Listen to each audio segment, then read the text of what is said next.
We are about 40 acres here in Russian River and Windsor. We grow Chardonnay Pinot only, and we have a second vineyard in Santa Rosa, about 20 minutes, I would say, south of Windsor, and it's called Kick Ranch, which is in the Fountain Grove area. And we do a lot of heavier varietals. We do Grenache, we do Viognier, Sauv Blanc, Cab, Cab Franc, Petit Syrah, and Syrah out there. So, we have a nice portfolio of wines that we make, which is amazing. We're pretty much almost all direct to consumer right now. We don't distribute a lot. That might change over time, but between our wine club and our tasting room here open, pretty amazing. I do recommend you guys come see us here in the tasting room. We have some amazing experiences, food and wine, or only wine if you want. Even if you want to come here, have lunch and a bottle of wine. We do a lot of that stuff too. Yes. That's a little bit about us. I don't know if you want to talk a little about the food program that we do here. So for us here with the food program, the culinary department, we offer multiple experiences, whether it's food and wine pairings or just, coming in and having a glass of wine with some charcuterie plates. We do have 2 different types of charcuterie boards to offer right now on our menu. We have a delicious fried chicken sandwich as well, which is amazing, phenomenal. So I'm getting big. I know you've been eating a lot of those lately. Getting ready for the winter, are we? I am. Yeah, you catch up to me. My winter coat is starting to happen here. So there's lots of delicious food here. We are able to accommodate to any dietary restrictions. So please, don't let that stop you guys from coming in and saying hi to us and visiting the property and seeing what we're all about. Absolutely. Speaking of food, we're trying to do pretty much as much as we can from the estate here. My job here, among pouring wine and doing a little bit of prep in the kitchen, is managing our gardens. I have 26 beds in the back of the property. I have 11 60-foot beds on the east side of the property.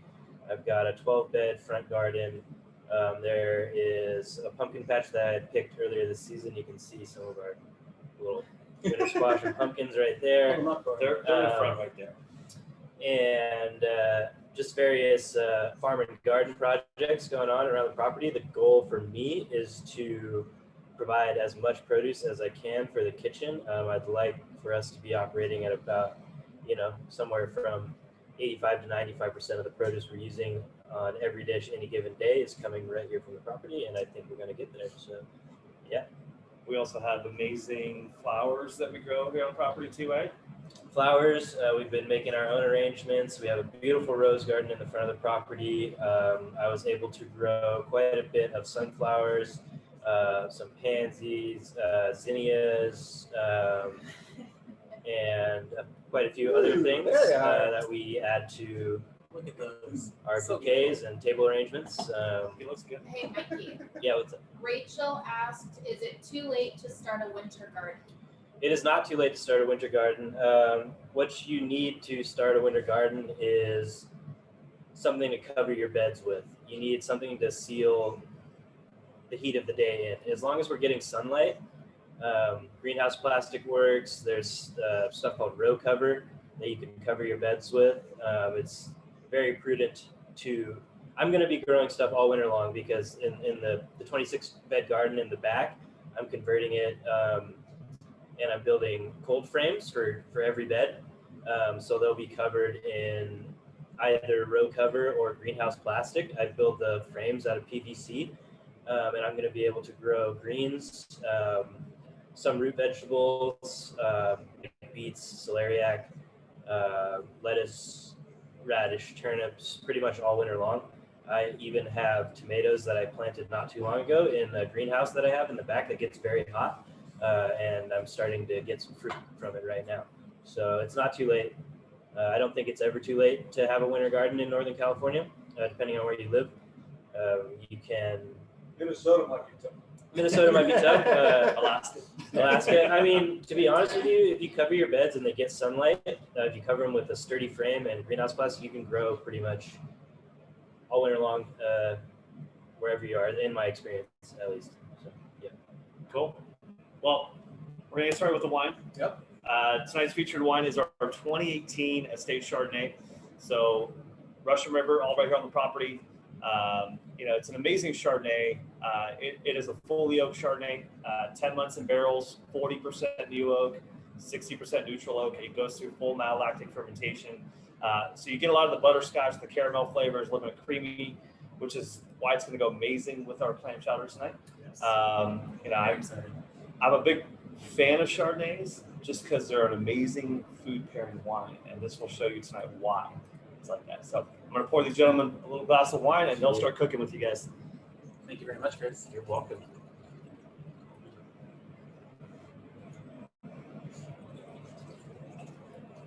Cool. Have fun. Thank you. Thanks, Chris. Before we start cooking, we are going to cheers. So cheers, Mikey. Cheers, To Hollywood. to fame and fortune. Ooh, yeah. What do you think? Delicious. Nice and buttery. All right. So a little bit about the clam chowder before I get started. Just to give you guys kind of a heads up, you know, this clam chowder can be made ahead of time if you'd like. We are going to be making the cream base first. So with this being said, you can make this cream base ahead of time and freeze or refrigerate it for up to a week. If you're going to freeze it, I mean, up to a month. And you can have this on hand and then just make your clams and potatoes after that, and then add that into the cream base, and you're going to have your clam chowder. So I'm really excited to show you guys this. It's a really fun recipe. It's a really great recipe.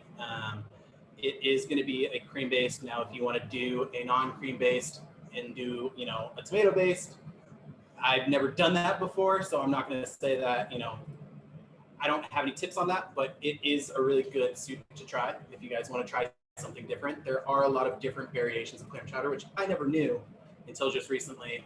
So what we're going to be doing is a New England style clam chowder, which is cream based with vegetables and potatoes and our clams, whereas the tomato based is more vegetable oriented with some, you know, carrots and other veggies and your clams and potatoes.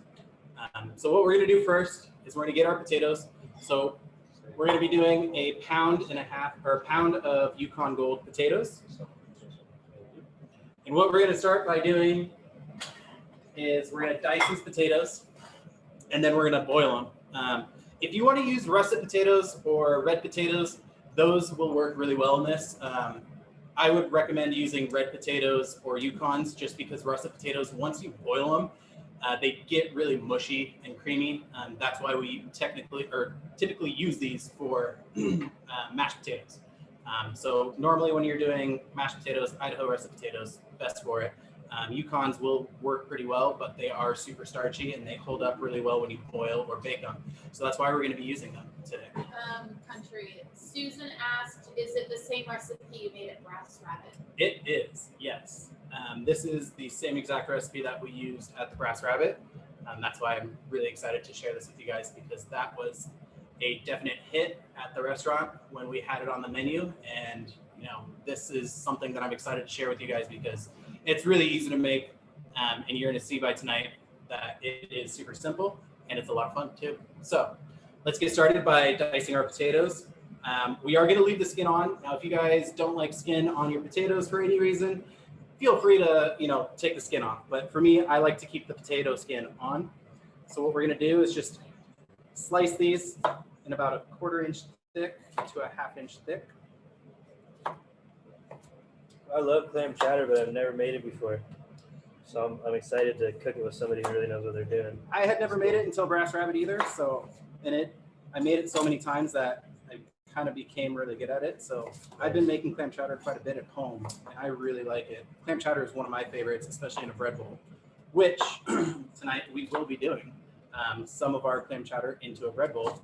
That will be the San Francisco influence in my eyes. So just slicing these, like I said, 1/4 inch to a 1/2 inch thick. And then we're going to cut them into strips, just like so. No, I'm talking too much. For the first time ever. Go, Mikey, go. The race is on. Just trying to show you up today. See that? He wants my spot. No, I don't envy you, to be honest. I mean, he claimed my spot already. I like my job. No. Mikey likes the gardening job. All right. So, dicing away, doing our thing.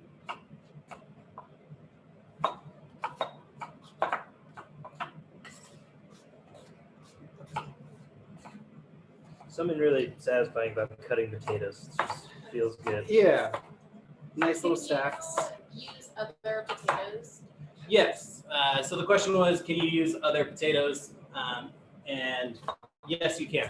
So like I said, I like using Yukon Gold potatoes because when you boil them, they do withstand really well. Whereas if you use a russet potato, it will turn super mushy because all the starch is releasing. Whereas this is a really high starchy potato, so it really holds up well in the water. And you can use red potatoes. Those work really well for clam chowder or for stews like what we're going to be doing. So I'd recommend either a red potato or Yukon Gold potato. So once we've got our potatoes diced like we do right now, we're going to get a medium-sized pot. We're going to put these into our pot. So as you can see, we're not boiling the water first. We are going to bring the water to a boil with the potatoes in the water.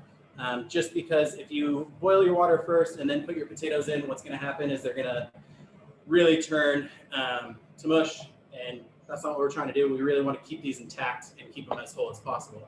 So what we're going to do is we're going to fill this with water, cold water to cover to start, and we're going to put a pinch of salt in there as well. So I've got a trusty little faucet here. Kind of nice little feature of our kitchen. Like I said, you're just putting enough water to cover your potatoes, not too crazy, and you're not putting too small of an amount either. And then I am going to fill this one up.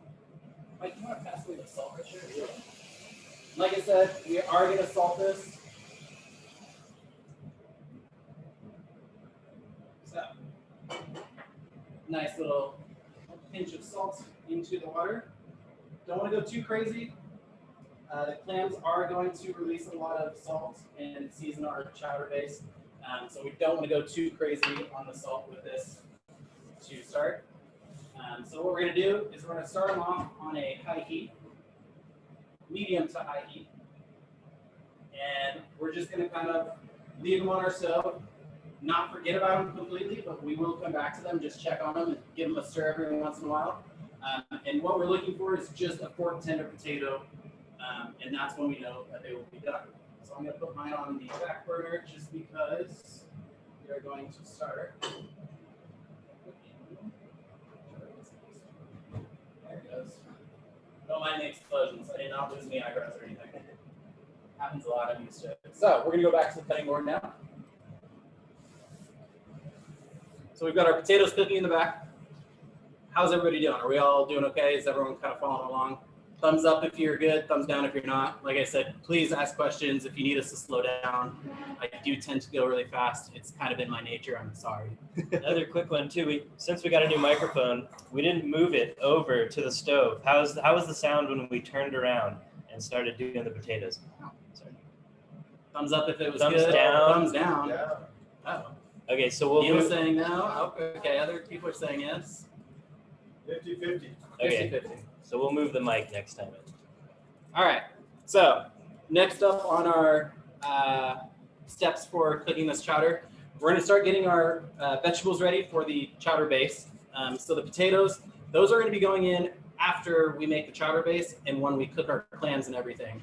And like I said, I'm going to show you exactly what this is going to look like. And Country, we have a quick question from Perry.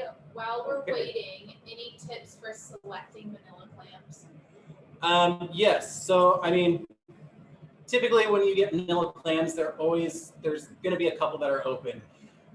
And the best thing to do is when you get them from the store to check for them, to make sure that they're alive and okay, is you take them out of the bag and you tap them against the counter or your sink. If they're slightly open, they will close up as you tap them. If they don't close up, that typically means that they're dead. And I'm going to show you guys that with our manila clams here in a second after we cut our mirepoix, our vegetables for our chowder base and get everything ready. But my tip is just try not to go for anything that's open. Try to get clams that are completely closed, which I'm not going to lie, it's pretty hard to do. And even when they are slightly open, sometimes they will close up if you kind of knock on them and wake them up. They're just really cold from sitting in the ice. So they're kind of just frozen. So you just got to give them a little knock and wake them up. So cool. We're going to take one onion. We're trying to shoot for 2 cups worth of diced onions. So either 2 small onions or 1 medium to large onion like this. So what we're going to do is give this a good dice.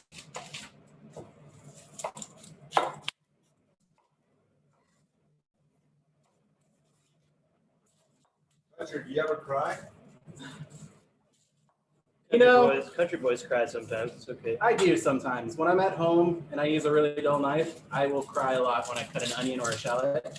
I have learned the best trick with not crying when you slice onions is to either rinse your onion completely under cold water and it cleans away all of the onion smell, or just making sure that you have a really sharp knife. That really helps, because what happens is if you use a dull knife, it releases the juices that cause the smell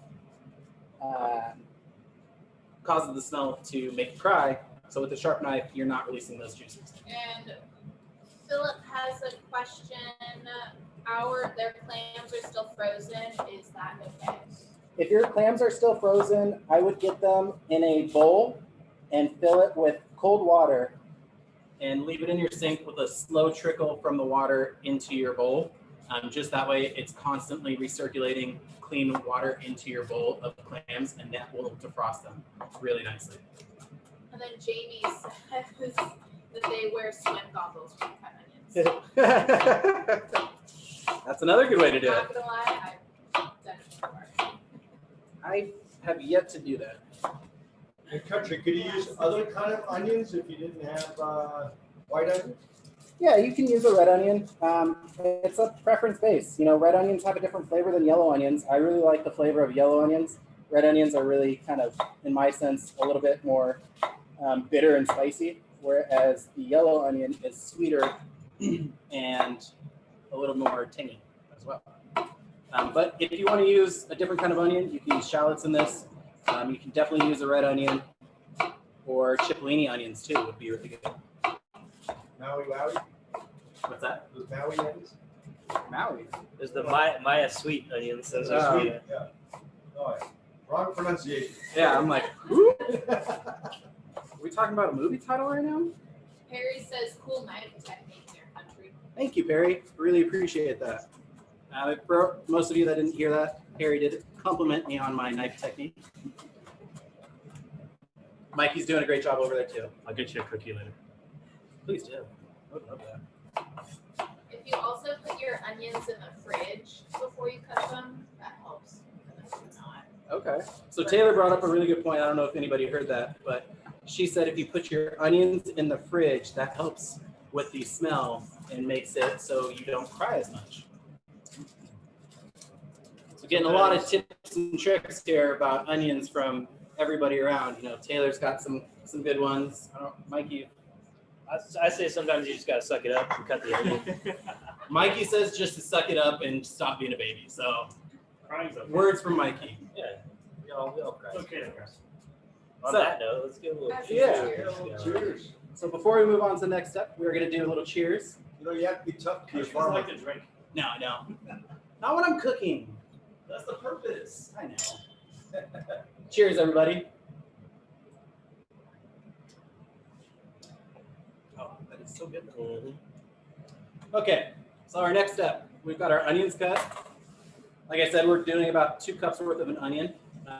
Small dice on this. We don't want to do too big of a dice. Next up, we're going to do our celery. I know on the recipe it said 1 head of celery. What that was supposed to say is 1 cup of chopped celery. So I have a head of celery here for the both of us. And I'm going to say about 3 to 4 stalks is about a cup's worth of chopped celery. And we are going to do this in a small dice as well. everything with this chowder we're kind of doing into a small dice. That way it really cooks nicely and isn't super big and chunky in your soup. But if you like chunky clam chowder with vegetables, by all means, do a bigger dice on it. Again, like I've said in past cooking with countries, this is all personal preference. This is just how we do it in the kitchens. I want to see how you dice your celery, country. Oh, I'll show you how I dice my celery. All right, thank you. So we're gonna do a small dice. So what I'm gonna do is I'm gonna take my celery stalk, cut that completely in half, and then I'm gonna cut it in half again and make little strips. Quarters? Yes, quarters. Now, if some of them are super long, I cut it in half and then go half horizontally again. A little something like that. So, country, I know some people use a peeler on the back of the celery before doing this. What do you think about that? Honestly, I've never heard of that. Every time I work with celery or use it at home, I never peel it. I like the celery skin on there. And because we're going to cook it and not eat it raw, I feel like keeping the celery skin on is more beneficial here because you're going to get more of that celery flavor into your soup. So yeah, I mean, again, if that's how people are, if that's how you like to cook with your celery and peel it, go ahead and do it. I'm not going to say there is a wrong way to that. So we got our little sticks, and what we're going to do. Philip asked, what kind of knife are you using? So I'm using a Mac 8-inch chef's knife. It has these little divots on it, so that way food doesn't stick to it. I honestly don't think it does anything. In the many years, the 4 or 5 years I've had this knife, every food sticks to it. And every cutlery person that tells you about knives, they swear that it works and that it helps with your food not sticking. But honestly, I have not seen any difference with it. As you can see right now, as I'm cutting the celery. This isn't my knife. This is Shane's knife. Yeah. So and it's a beauty. Mikey is using a Japanese knife. Both of these knives are both Japanese. He's using a more fancy and high quality Japanese steel. I believe it is a Deba, if I'm not mistaken. Country, Rachel asked, how long should we cook the potatoes? So Rachel's asking how long we should cook the potatoes. I'm going to say, Rachel, about 10 to 15 minutes. Like I said, we are going to leave it on a medium to high heat and try not to overcook them. Thank you for reminding me, by the way, as I'm about to do that with ours. Team effort. So, there we go. As you guys can see here, we're at a boil. I'm going to turn it down to a medium-low heat. We're going to keep it at a simmer. We don't want to boil these too hard because that will overcook them really fast, and then they will just turn into mush. As you can see, they're still intact. They've got a little bit of texture to it. They're almost there. I'm going to say another 4 minutes on this, and they're going to be perfectly cooked. And again, I'm turning down the heat on these potatoes to a medium to low heat. All right. Snap, snap.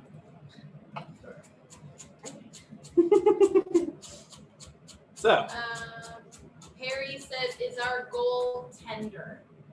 for the potatoes, yes. So Perry's asking if our goal for the potatoes is to have them tender. Yes, Perry, it is our goal to have tender potatoes.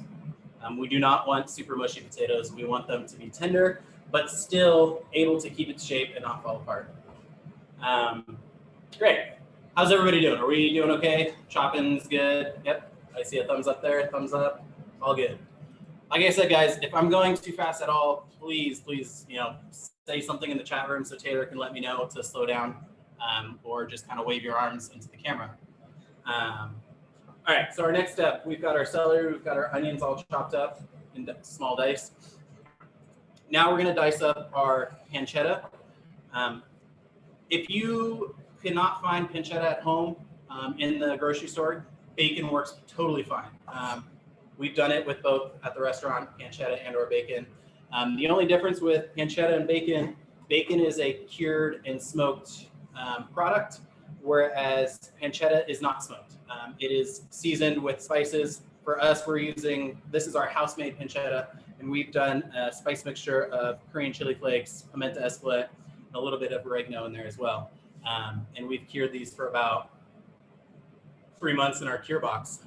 And it comes out to this really nice, fatty, marbled deliciousness. Jamie asked, what about Canadian bacon? Canadian bacon can work as well. The thing with Canadian bacon, what we're trying to achieve here by using this pancetta and or bacon is we want the fat and the flavor of the pancetta. Canadian bacon isn't really much of a greasy and fatty bacon. It's more of a lean bacon. So you can use that, but you're not going to get a lot of fat out of it, like what we're looking for, which is what we're going to saute our onions and celery in. And that's going to add a lot of really good flavor to our clam chowder and a nice little smoky kind of porky flavor to it. But pancetta or Canadian bacon, totally fine. Just make sure that you put a little bit of oil into the pan when you cook your vegetables. So what we're going to do is we're going to cut these into lardons, as we call them in the restaurant. So I'm going to start by cutting these into 1/2-inch size strips like so. And then you're just going to cut them into some nice sticks. And these are called lardons. This is 4 ounces worth of pancetta. 4 ounces of bacon works as well. Now, if you want to put more bacon into your clam chowder, by all means, add 8 ounces worth of bacon, or however much you want to do. Depending on how much of a bacon fan you are, that kind of decides how much bacon you want to use in your cooking. How you doing over there, Mike? I'm struggling with the pancetta. It's all right though. The key with when you're Choppy using boys.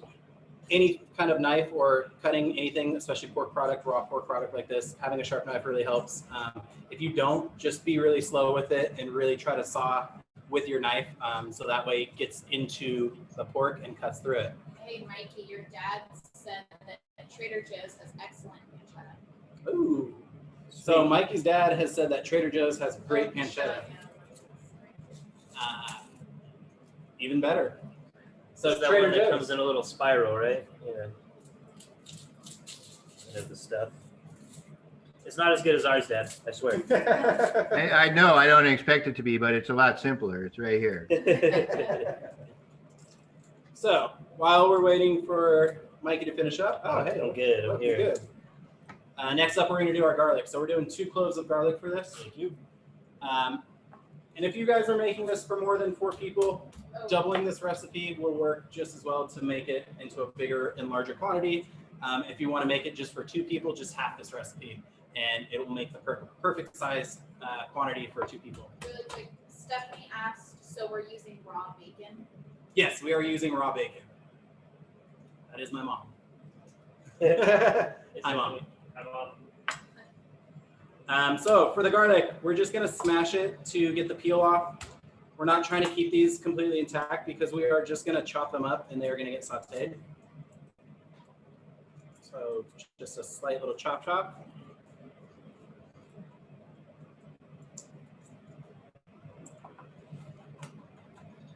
How are your potatoes? Oh yeah, potatoes. Potatoes are looking. Bring it over. So, potatoes are nice and tender. Don't have a fork with me right now. I just ate one. It's still completely, it has a bite to it still, but it's not completely hard or anything. It is a little bit soft. What we're going to do is we're just going to turn the heat off on this, and we're going to push these off to the side.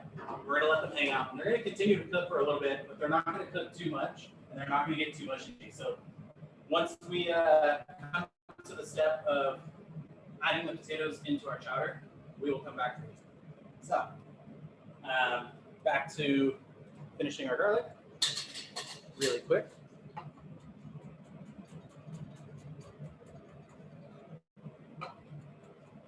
All right. So We've got our garlic, we've got our pancetta and our bacon all chopped up, onion, celery. Everything's all ready to go. So the next step, what we're going to do is we're going to get our clams out right now. And I'm going to show you guys how to clean them and what they look like if they are possibly dead. So what I've got is manila clams right here.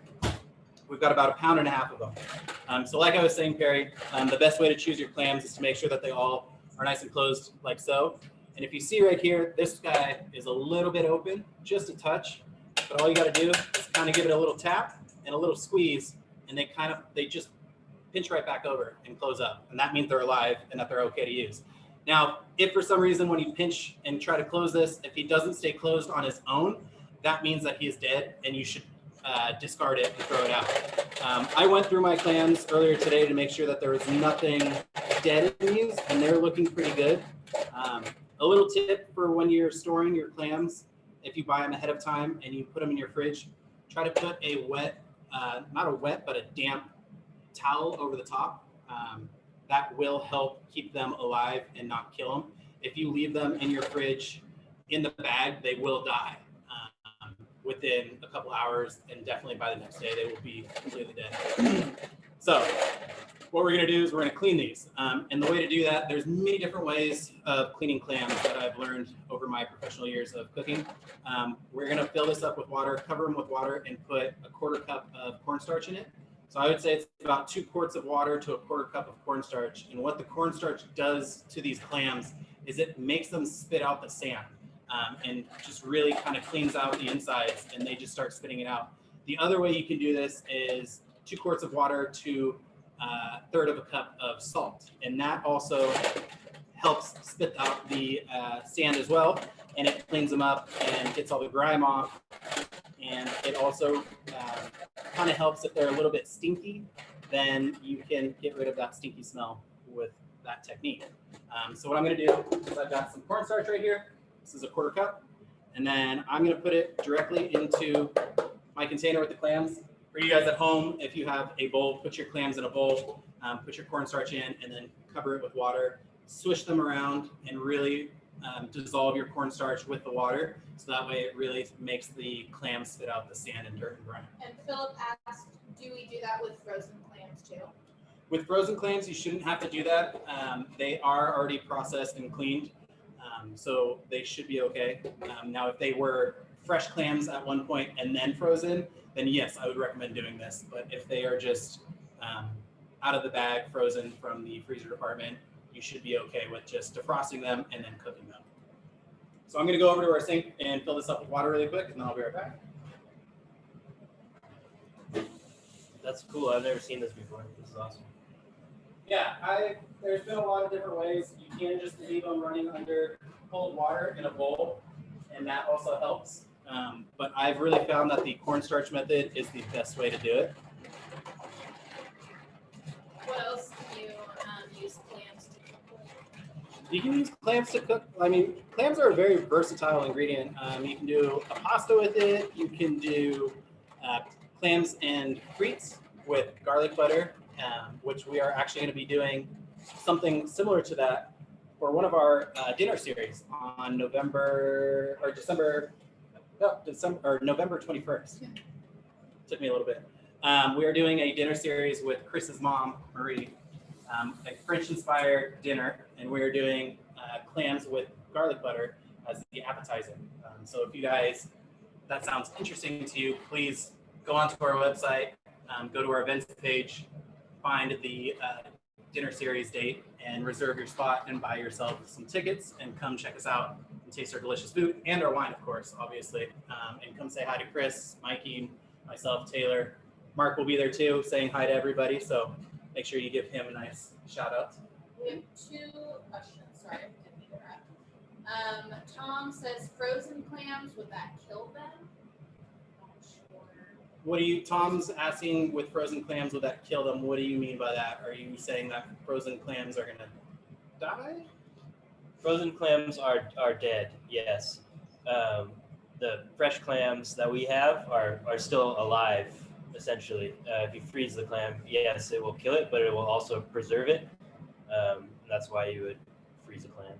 And then Rachel asked, For the garlic, do you just smash it? Don't chop it, right? Smash to get the skin off and then chop it. We chopped it pretty fine.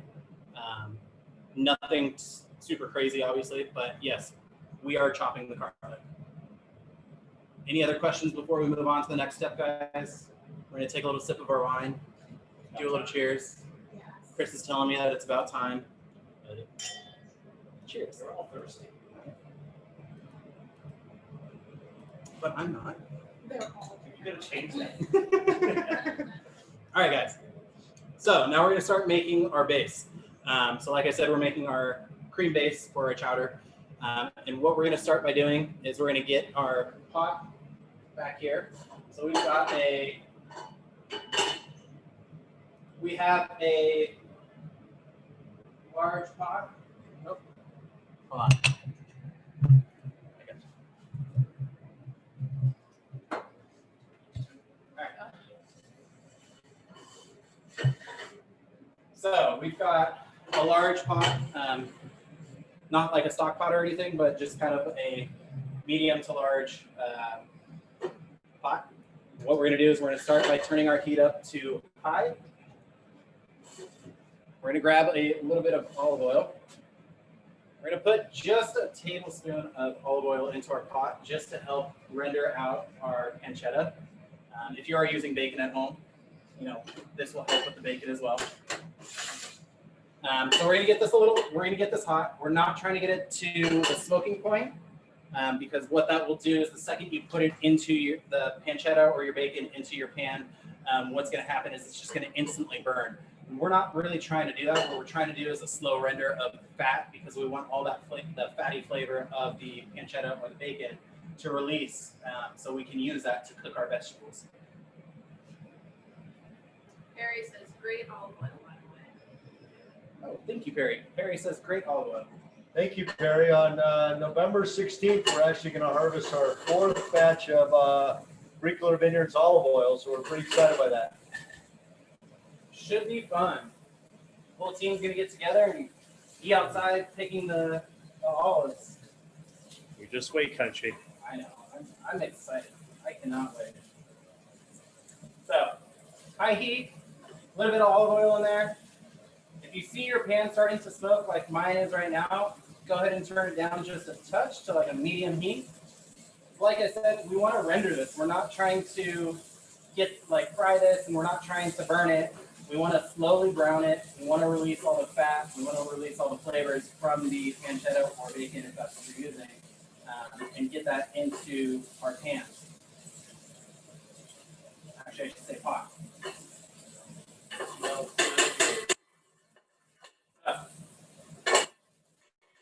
Let that hang out for a bit. Just like so. And when you're rendering bacon or pancetta, a little tip, always try to kind of keep it moving. Let it sit for about 30 seconds on the over the heat, but don't let it sit too long because then it'll start burning and cooking too much. Another thing you can do too when you're rendering bacon or pancetta like we are, add about 2 tablespoons worth of water into your pot. And that will really help render out all the fat out of the pancetta. And it'll also deglaze your pan. Because as you'll start noticing when we're cooking this, we're going to get a lot of flakes on the bottom, which we do want to use in our chowder. But at the same time, if we let it sit too long over the heat, it's going to start burning. And then will affect the flavor of your chowder or whatever it is that you're cooking. And you will have a burnt flavor to it.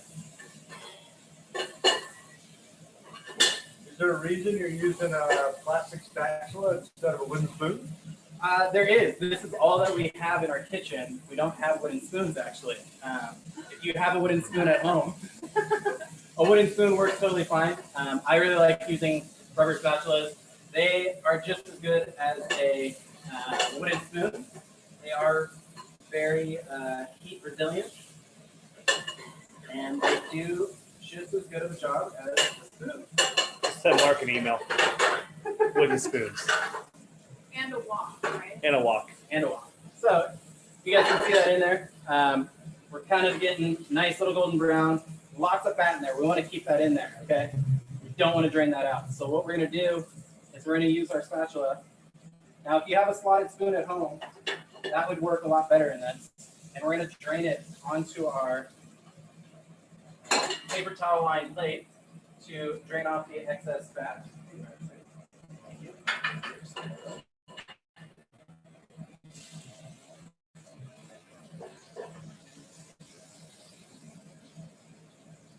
How are we doing over there, guys? I know my back's turned from the screen, but has anyone got any questions? Are we all doing okay? Am I going too fast for anybody? Please type it in the chat to let Taylor know so she can tell me to slow down if so.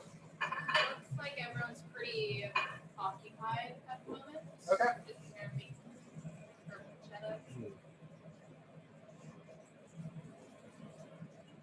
So is using pancetta a typical method for clam chowder, or is it?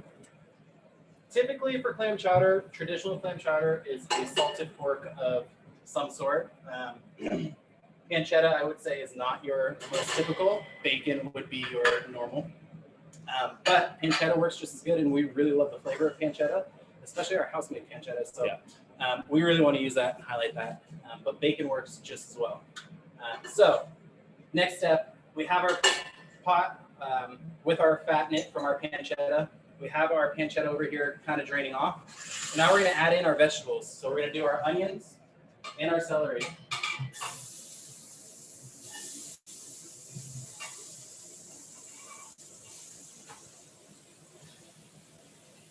We're going to do those first. You want your heat at this point, when you add your vegetables in, you want a medium heat. We're just cooking these till they're translucent. So we, again, same kind of concept with the pancetta or the bacon.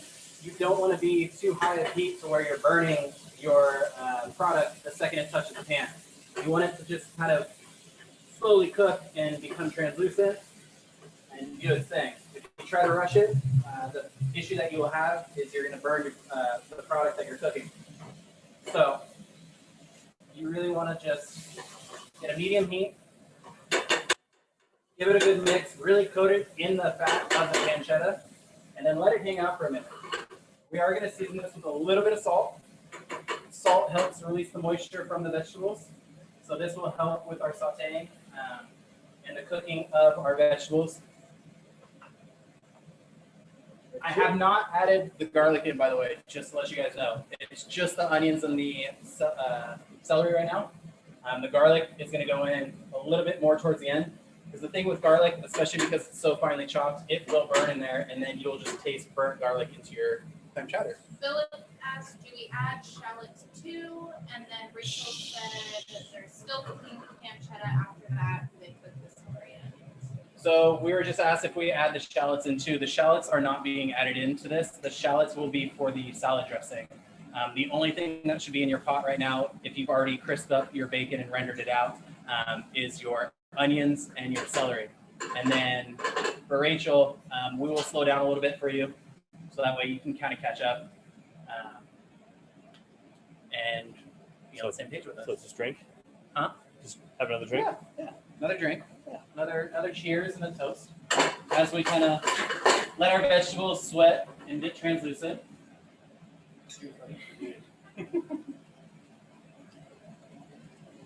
What's another good pairing with the Chardonnay like that? I would say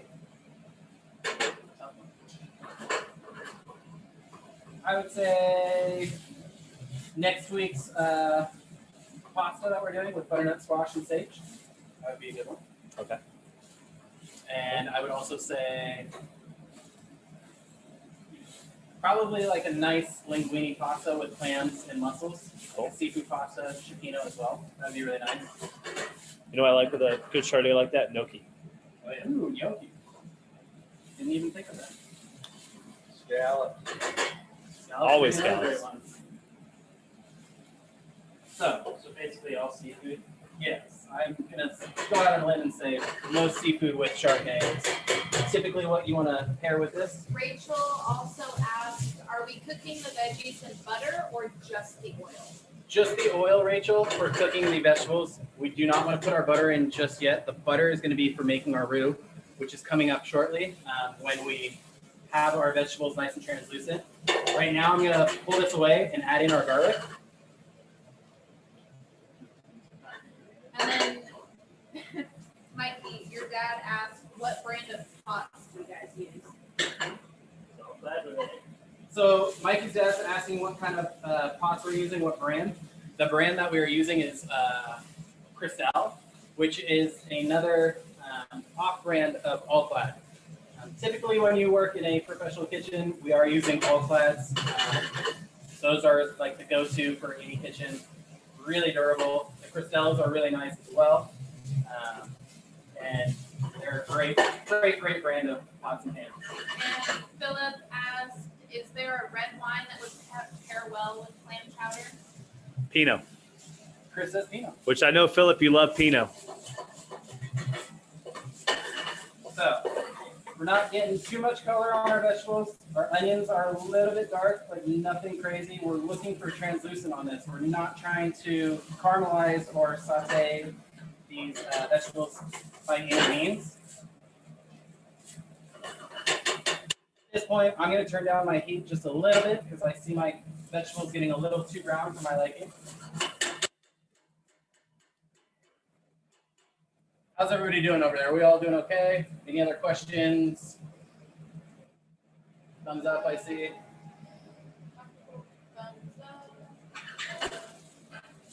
All right. So now we're going to move on to the next step. I know I might be moving a little bit faster for some people over at home right now, which I apologize. If you guys have any questions through these steps, please feel free to type them into the chat. So that way Taylor can let me know what the question is. At this point, we're going to add in our butter. So we're adding in 3 tablespoons of butter, and then we're going to be putting in 3 tablespoons of flour. What we're going to be doing in this process is making a roux. The point of a roux is to thicken our clam chowder. We're trying to make a thick chowder base, and this is what is going to help you. And you can use this for any other kind of gravy or sauce if you need to thicken it up. Just add a little bit of flour into it with a little bit of water or with a little bit of butter, and that will really thicken your sauce up really nicely. So, Chris got a shout out from Peggy. She misses you and her. Oh. Hi, Peggy. I miss you too. all right. So, butter goes into the pan. Give that a good little stir. Once you add in your butter, I'm going to tell you guys that you will need to switch over to a whisk at this point. The whole point of the butter and the flour and making the roux to thicken up our chowder, it really works easily if you have a whisk during this process. That way it really breaks up the flour clumps and makes a nice velvety, soft, and smooth roux because you don't want a chunky roux. Thank you, sir. So butter is in the pan. Our onions, our garlic, and our celery are in there. Our butter is completely dissolved, as you can see right now. So we're going to add in 3 tablespoons of flour into the pan directly. Yes, we are keeping all the vegetables in. And yes, we are still keeping the fat in here as well. So as you can see, it's pretty much already starting to thicken up immediately the second we put in the flour with the butter. A little tip, if you guys are ever making a roux and it says to make a dark roux for your Cajun style cooking, what you do is you just leave your roux on the heat and continuously stir it until it becomes really dark and golden brown. So we're going to let this cook for just a little bit. So we want to cook up that flour and kind of give it a good little nuttiness from the browning of the butter. Really try to scrape your pan too and really get up all the flour from the bottom of the pan if it's sticking on the bottom. At this point, you should have your milk and your cream and your clam juice all ready to go to be put into your pot directly. Because now we have made our roux, which looks just like this. Now we're going to start adding in our cream, milk, and our clam juice. So what we're going to start off with is the recipe calls for 8 ounces worth of clam juice. This is our own made clam juice. store-bought works just as fine, comes in a can. We're going to add in about half of it first. So what this is doing is just allowing you to really make sure your roux is getting nice and thick and get everything scraped off the bottom flour-wise so you have a nice thick chowder base when you're making this. If you add it in all at once, it will not activate your roux and you will not have a thick chowder base or as nice of a thick chowder base. If that does happen, all you need to do is just let your liquid come to a simmer a little bit, and that will activate everything, really thicken it up really nice. And I still have my heat on like a medium to low heat right now. I'm not anything crazy. Stirring everything in, really breaking up your roux to incorporate it with your clam juice. Like I said, whisk is going to be your best friend right now during this process. It will make a little bit of a mess, so be careful. So we have our 16 ounces worth of clam juice in here. We added it half at a time just to make sure that everything is really nice and thick and that nothing is really clumpy in there. So next up, we're going to add in our milk and cream.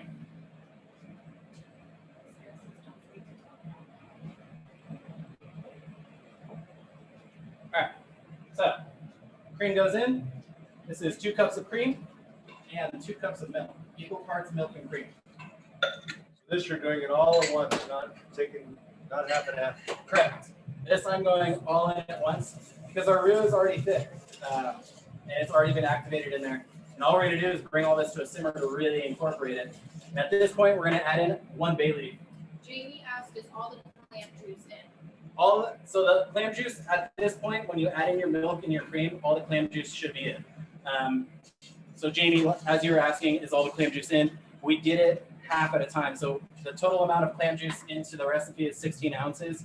We did 8 ounces first, stirred it up, and really mixed in the roux with it, and then added in the other 8 ounces to finish it off. So we have a bay leaf in there. We have our milk, our cream, our butter, flour, the celery, and the onions are in there. So we're going to let this sit at a medium heat and let this come to a simmer and really marry together. Right. Susan asked, is it okay to use half and half for the cream and milk? Is it the same? If you're going to use half and half, don't use any milk because half and half is half cream, half milk. So if you're going to use half and half, just only use half and half. Don't use any milk because what will happen is you're going to have a really thin and liquid clam chowder. Now, if that's what you're trying to achieve, then by all means do half and half in place of your cream.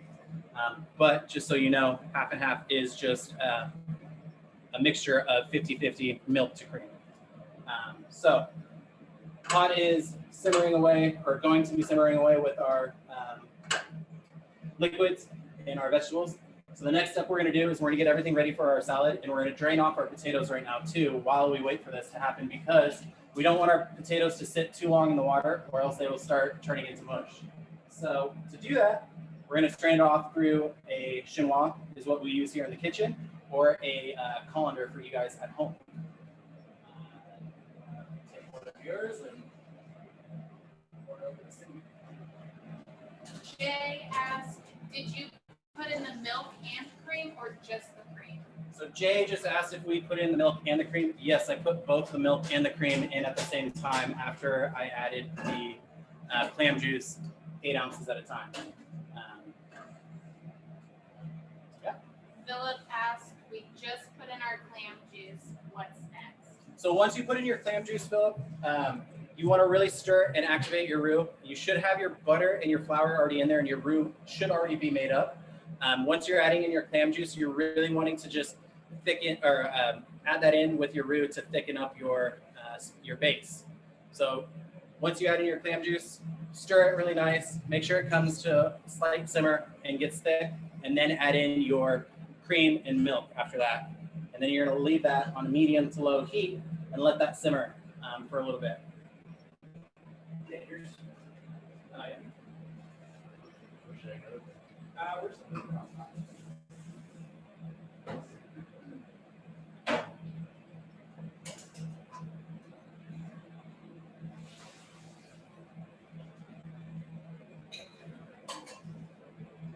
All right. potatoes drained out, we're just going to leave them hanging out to drain all the excess liquid from the boiling process of the potatoes, and we're just going to let them hang out there and really strain out all the liquid. Before we walk away and start doing our... One more question from Philip. Okay. He says, how much cream and milk? So Philip just asked how much cream and milk. We are doing 2 cups of cream and milk, equal parts.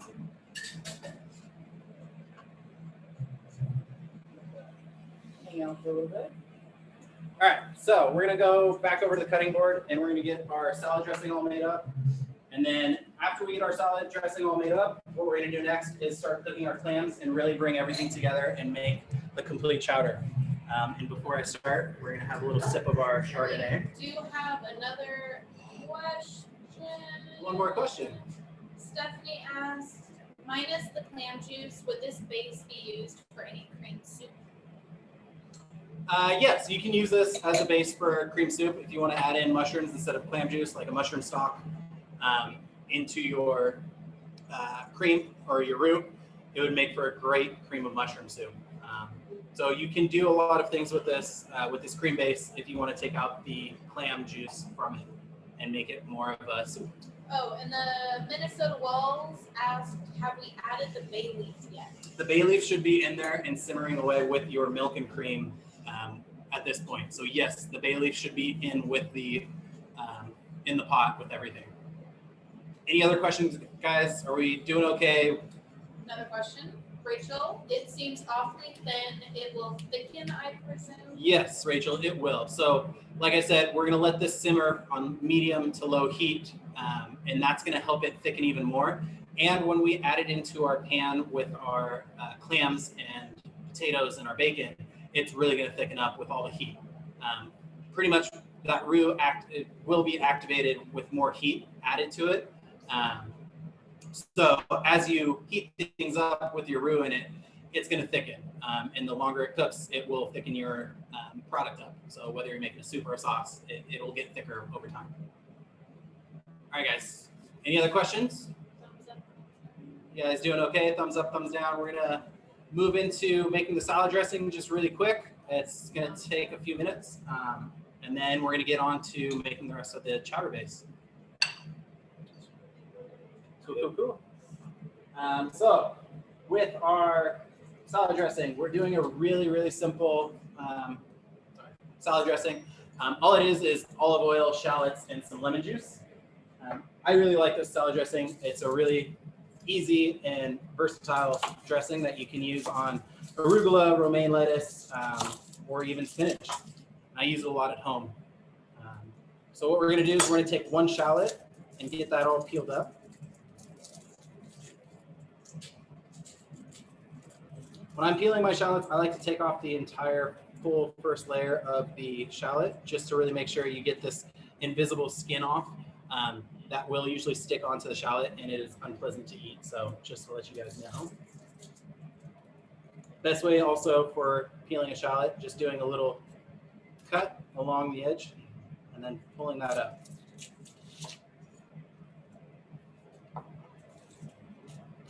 So with the shallots, all we're going to do is do a small dice or a mince. Rachel asked another question. I'm always confused about shallots. Is it the whole bowl or the individual parts? It is the whole bowl. So as you can see here, Rachel, this whole bowl is 2 shallots. That is 1 though. So whenever we're saying 1 shallot, we usually mean 1 bowl. If we want to specify just one of the little sections, we just say half of a shallot or a quarter of a shallot. So,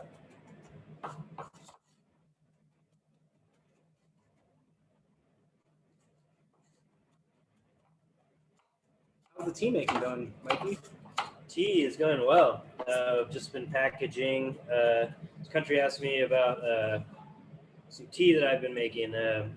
We grew some herbs in the front garden, quite a bit of them, and we're making 3 different types of tea. One is shiso and rose petal, one is nepentella, and the other is lemon verbena. So I've dehydrated the leaves from these herbs, and passed them through a sieve, and we tested it all out. We made some tea. It all tastes really good. So we're packaging it up, and it's going to be a part of some of our holiday packages. So the tea will be for sale when you guys get to try it if you'd like. Where will it be for sale? On the website? It's on the Bricklayer website under our holiday gift guide. And what other foods are you making, Mikey? So in addition to the tea, we are making 3 types of hot sauce with all estate ground peppers that I grew here. We've got a barrel-aged green serrano salsa. We've got a red blend. It's just a mix of various types of spicy red peppers that I grew. And then we've got a habanero and ají amarillo, which is going to be like an orange in color, and that'll probably be the spiciest one. The barrel-aged hot sauce is by far my favorite. So It's really if you good. guys are interested in that, I definitely recommend that you jump on buying that package of hot sauces because all of them are fantastic. But like I said, the barrel-aged salsa is my favorite, or hot sauce, I should say. It's my personal favorite. And I'm really excited to share that with you guys. And hopefully a lot of you will be interested in purchasing it. And I think, Chef, you did some jams and jellies from the property too, right? That is correct. So Mark was saying that we did some jams and jellies. Another package that we are offering besides the tea and the hot sauces, we do have 3 different types of jams. We have a fig jam, a peach jam, and then a grape jam, all from the property. The grapes, if anyone's been here to the property, the trellis leading up to the pavilion, there are a bunch of grapes that usually grow over there, and that's what we used in that grape jelly. So we're really excited to showcase that and just show that we use a lot of products here off the property. So yeah. Gift guide also has some pretty cool wines available. Yes, exactly. Maybe Chris can tell us why you're making salad. He can talk about that. But Yeah, let's get come on going. in here, Chris. Come over here. Get to come back. Yes, we always This miss is you back fun. here. Yeah, we have some amazing, wine packages too. About a month ago, probably less than a month ago, we released a couple of our new reserve wines. Our special selection Pinot, our special selection Chardonnay. We have quite a Pinot lineup now. We have I think one of our gift guides has a 17, 18, and then we have our 18 reserve Pinot too. Same with the Chardonnays. We have our Magnum of Pinots too available. Same with, we're offering corporate gifting too. In the corporate world, if you want to send your clients some amazing gifts, you can order from our holiday gift guide, or you can email myself or Sarah, and we can create a custom package for you guys, what you guys are looking for price point, anything like that. So, but please go on the website, check out the gift guides. We got some amazing packages, like the chef was saying, and Farmer Mikey. Between the food and the wine packages, it's gonna be amazing. So I know my mom's gonna order some packages. Your mom should. Taylor's gonna order some. Mark's Mom, I gonna hope order you're listening some. to this. Everybody's gonna Taking order some some, notes. right? Yes. All right. Definitely. I'm excited because I have some unique gifts to give this year. Yeah, there's some great gift giving options offered from us on our website. So, But I gotta tell you, the special selection Pinot, Good stuff. that hot sauce. over 100 cases, barely 100 cases. Amazing. Rachel asked to juice the lemon. Yes. So Rachel just asked if we juice the lemon. Yes, Rachel, we are juicing the lemon. It is 1 whole lemon. I'm using a Meyer lemon on mine right now. Mikey is using a conventional regular lemon. Whichever you'd like to use is going to work totally fine. Don't you have a trick for juicing the lemon? Yeah, so if you have a lemon juicer at home, a little trick on juicing your lemon is cutting each end off, which I'll show you the flat part of this lemon. You cut each end off and then cut it directly in half and then put it into your lemon juicer. And that will help so that way your lemon juice isn't squirting into your eye when you're squeezing it. If you don't have a lemon juicer at home, I never have one, honestly, at my house. So what I like to do is take the lemon half, squeeze it into my hand, juice and all. And what that does is it catches your seeds. And that way, That way it doesn't get into your dressing like I am with my shallot and garlic shavings. Extra flavor. Definitely. So shallots into the bowl, 1/4 cup of olive oil, 1 juiced lemon. And we're just going to stir that up, and we're going to put a little bit of salt and pepper in there to season it up as well. And it's going to be a broken salad dressing. It's not going to be this emulsified dressing like you see out of the grocery store. If you want to do that, I would recommend adding a little bit of Dijon mustard in there and then whisking it really hard with your lemon juice, Dijon mustard, and shallots, and then slowly adding in your olive oil, and that will emulsify your dressing and make for a beautiful salad dressing. So, salt, pepper, shallots. Got that all made up. And now we're going to put that off to the side. And we're going to go back to cooking our clam chowder and finishing it completely. Before we go any further into that and switch back, this is the point where we're going to take our clams out of the water. As you can see, or if you can see, the cornstarch does settle onto the clam shells.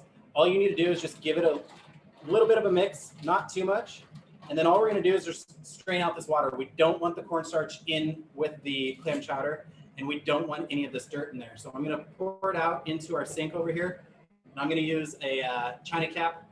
For you guys at home, use a colander, and then give them a good rinse after you pour out the liquid, so that way you can really rinse off all the excess cornstarch off of it.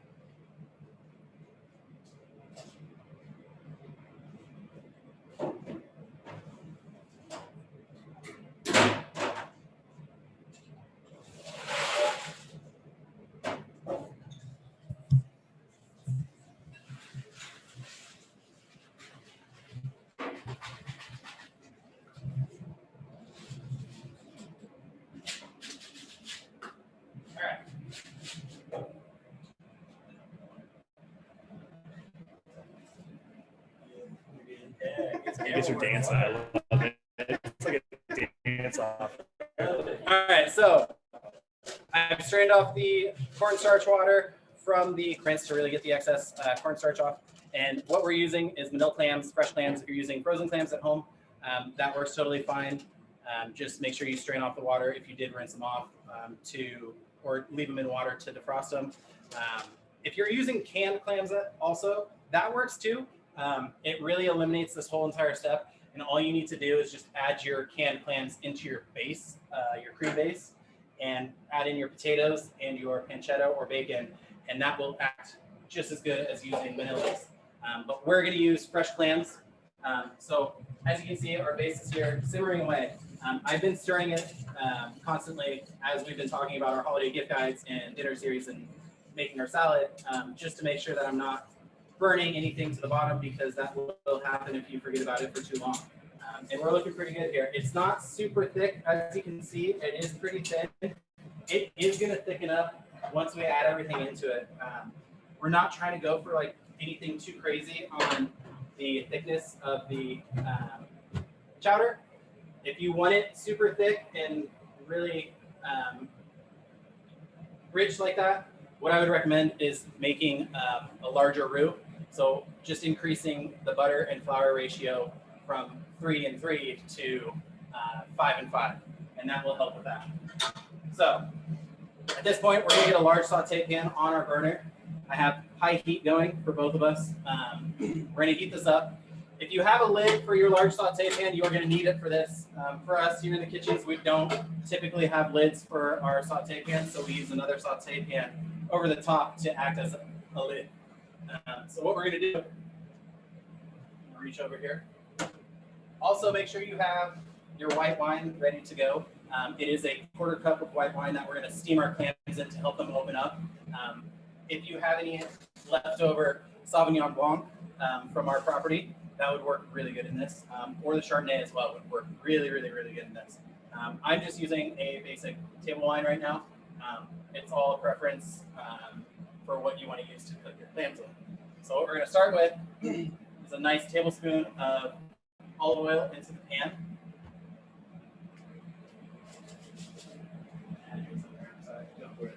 So we're adding in a pound of clams into our saute pan.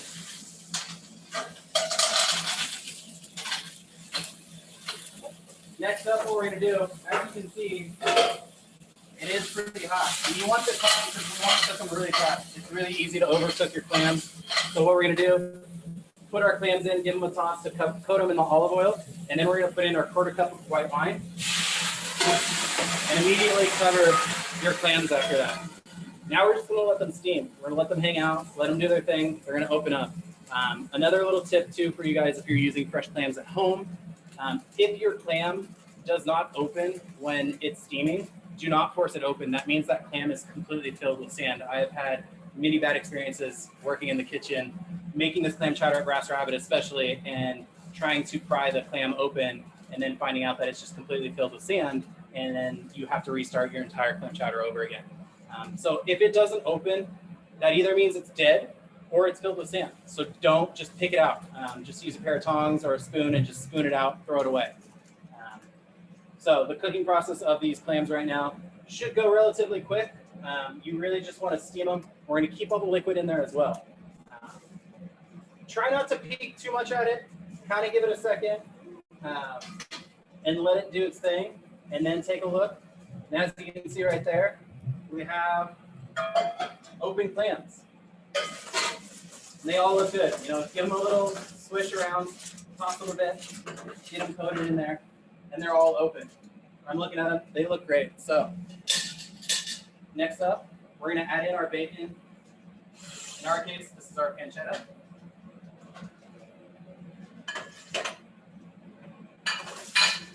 Rachel asked, with the frozen clams, do we just saute them in the oil and wine? So Rachel just asked for the frozen clams, do we just saute them in the oil and the wine? Yes, you do. Just go ahead and put your clams in the saute pan, hot saute pan with your oil first. Toss them a little bit to really get them coated with the olive oil, and then put in your white wine, cover them immediately so that way they can steam and open up. And as you can see, there's a bunch of juice here. This is all clam juice. So if you're ever cooking with clams in the future, you can save all this lovely clam juice and use that in the future in making clam chowders. That's what we do here at the restaurant. We'll make steamed clams with, we'll make clams escabeche, which what that means is we take our clams and we steam them really fast in white wine, pick out all the meat, but we have all these the juices left over, so we save all that juice and we'll use it for clam chowder or any other kind of cooking that we do, whether it's a pasta or a soup of some sort. So next up, what we're going to do is add in the rest, all of our potatoes into our pan, just like that. Sorry. And give those a nice little mix. And then next up, what we're going to do is we're going to add in our base. Before we add in our base, make sure you take out your bay leaf. We don't want it at this point. It's done its job. It's released all of its flavor into the clam chowder base, and it's just no longer needed. And like I was saying in the beginning, if you guys want to just make the base by itself ahead of time and keep this in the refrigerator or in the freezer for future use, you can totally do that. Make the base for one day, and then put that in your fridge or the freezer, let it kind of do its thing. And then when you want clam chowder, just pull it out, defrost it, make your clams and your pancetta and your potatoes, put that all into your pot or your pan, and then you just add in your cream base when you want it, or as much as you want to make your clam chowder. So in this case, we're going to add all of our chowder into it. Sorry. I'm going to use a ladle just so I don't make a giant mess, because I am prone to doing that.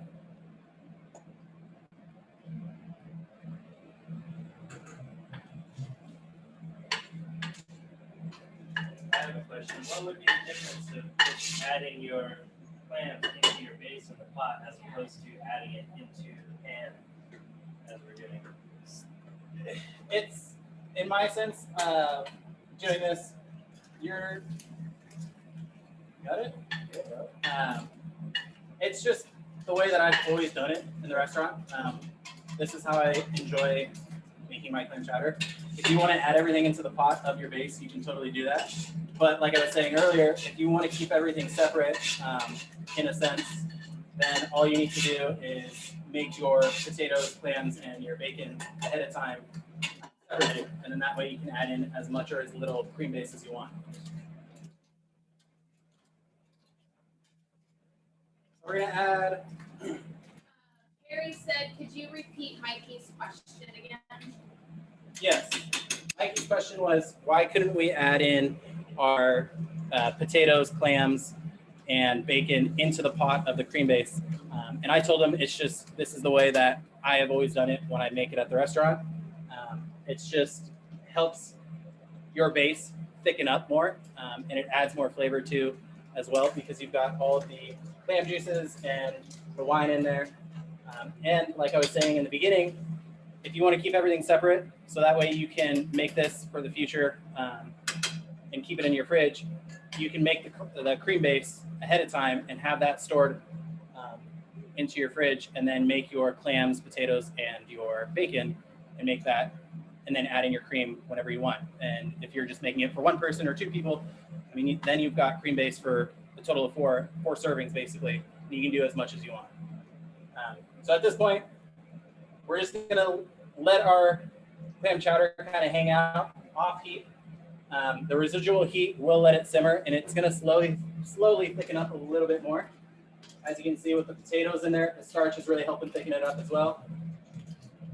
And it's not too thick. This is somewhat of a New England style clam chowder, so we're not trying to go super thick on it. We're trying to keep it pretty loose. So at this point, we're gonna move back over to our cutting board, build our salad, and we're gonna plate up our clam chowder.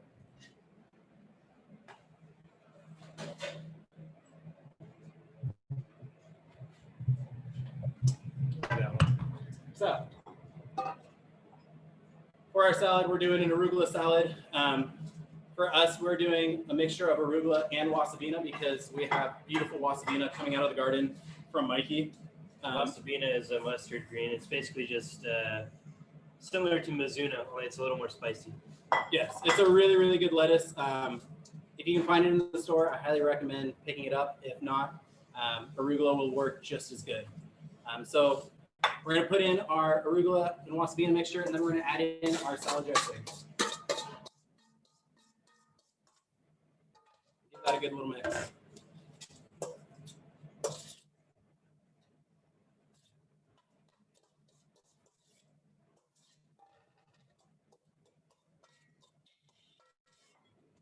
Once that's all dressed up, go ahead and plate that into the bowl.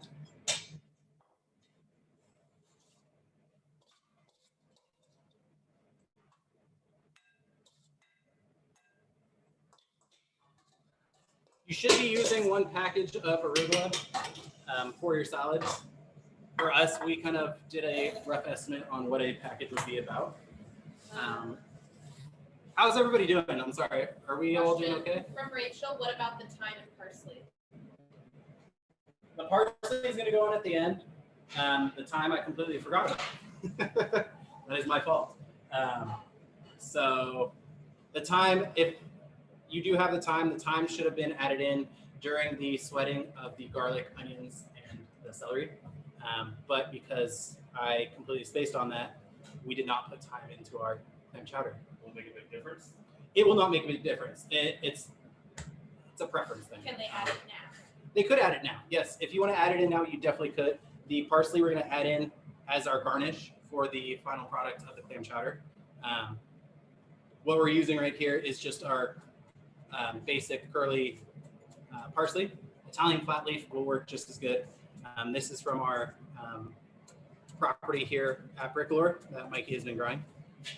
So what we're going to do is just cut the stems off, just like that. And it doesn't have to be just the leaves. It can be stems. It's going over the top of our clam chowder, so it doesn't have to be completely perfect. We're just going to go ahead and give that a good chop.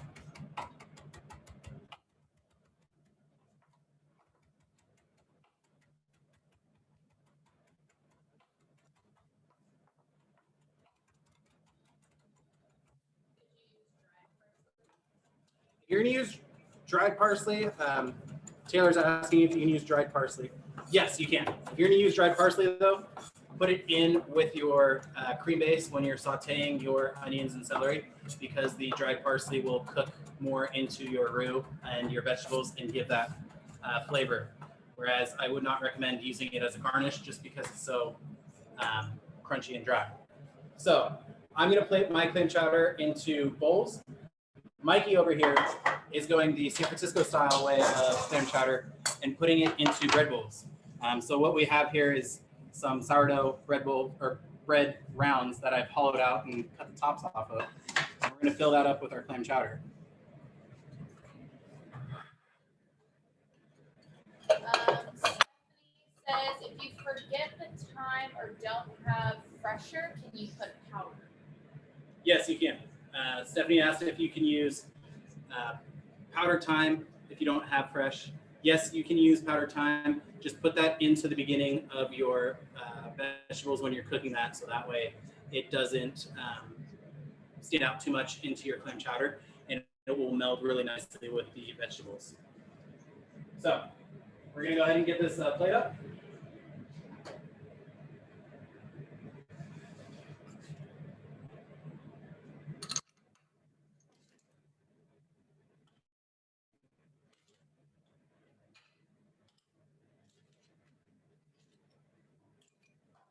Make sure you're using a big spoon if you're plating it into individual bowls.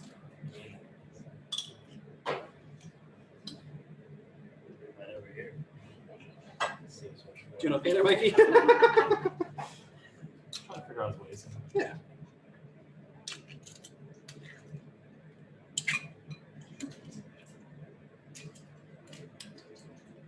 Mikey's got some special San Francisco sourdough bread. Doing a camera two over here. Sexy right there. They sell this in Minnesota.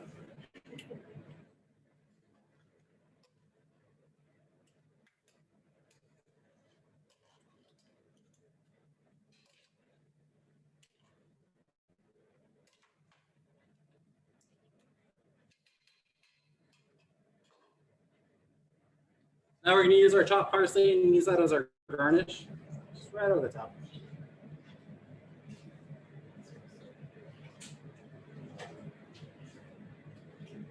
And that is how you make clam chowder. Like I said, this is a New England style clam chowder.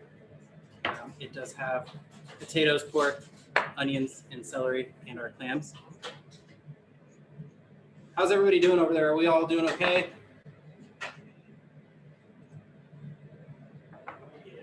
Mikey's over here with his bread bowls, and they look fantastic.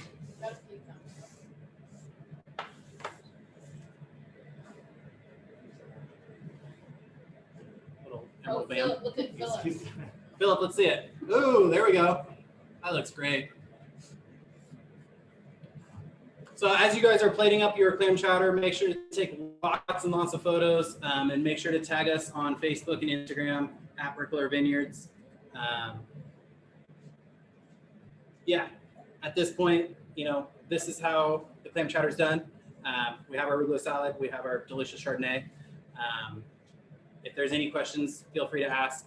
And please join us for next week's Cooking with Country. We're doing butternut squash sage linguine with Brussels sprouts. And then after that, on November 22nd, because we are doing Cooking with Country every week, we will be doing a Thanksgiving special Cooking with Country where we're going to do some Thanksgiving sides. For that one, we're doing garlic, lemon, Brussels sprouts, roasted Brussels sprouts. And then we're doing a cranberry and almond haricot verts, which is essentially green beans. So I'm really excited to do that. And I hope you guys will join us for that. And also, coming up in December, we have two Cooking with Country specials. They are Cooking with Santa. And we will be making cookies and delicious treats with Santa for one of them. And we will also be doing a nice savory Christmas-themed special with him as well. It looks like Santa's watching from the North Pole right now. Look at him. I can see it. Oh! And if for some of you, Neil Smart is our Santa there, and he is happy to be with us. So. Country, do we have other, oh, look at the Minnesota walls. There we go. Nice. Looking great there, Minnesota walls. Great job. How about some others? Anybody else? How are we all looking? Yeah. Tony, did you guys cook tonight? Let's see what you got. Let's see, Rachel. What do you got? Ooh, that looks perfect. Oh. That looks great. Sherry, how you doing over there? Oh, Tony, look at that. Oh Oh, yeah. there you go, Tony. Oh yeah. How about Tim and Hatsumi?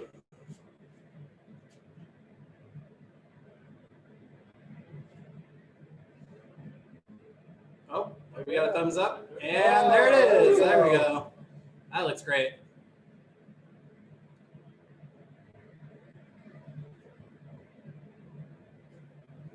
Jamie? Oh, that looks delicious. It's a really cool bowl. Jamie, where'd you get that bowl at? I don't remember. Darn it. Going on Amazon right now. Cost plus, maybe? See Sherry plating up the salad there. How we looking? We may be coming over to the Gentry's for dinner. All right, guys. Well, that Tony, what was that? That was a special dessert. someone has cake. I want cake. Tony, show that dessert again. Oh wow! Nice. Dad's cooking chocolate cakes these days. Love it. Trying to show you up there, Mikey. He Trying always to does. show you I up. wouldn't know how to cook it one for him, so it's okay. All right, guys. Well, thanks for joining us tonight. I hope to see you guys next week and the following weeks, and for Cooking with Santa. It's going to be a lot of fun. Please join. Like I said before, make sure you tag all of your photos with Bricolore on Facebook and Instagram. Come hang out with us at the property. You know, we have our dinner series coming up. We have our November 21st Cooking with Marie, or Dinner with Marie, I should say, French-inspired dinner. That is going to be super fun. And we have our truffle dinner on December 5th. And that's a really big, exciting dinner that we are excited to be doing. Thursday we have Make-A-Wish. And is that this Thursday? So this Thursday, we will be doing Make-A-Wish Quarantine Kitchen with Shane and Chris. So make sure to join in on that, please. Goes for a really good cause. You know, Make-A-Wish is a great foundation, and they do really good things for kids all over the world. So please make sure to join for that as well. Yeah, it's been fun, guys. I hope you guys have fun. Thanks, guys. Cheers. Thank you.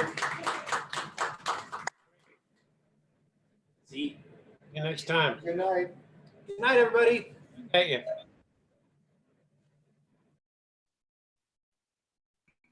Good job, guys. See you next time.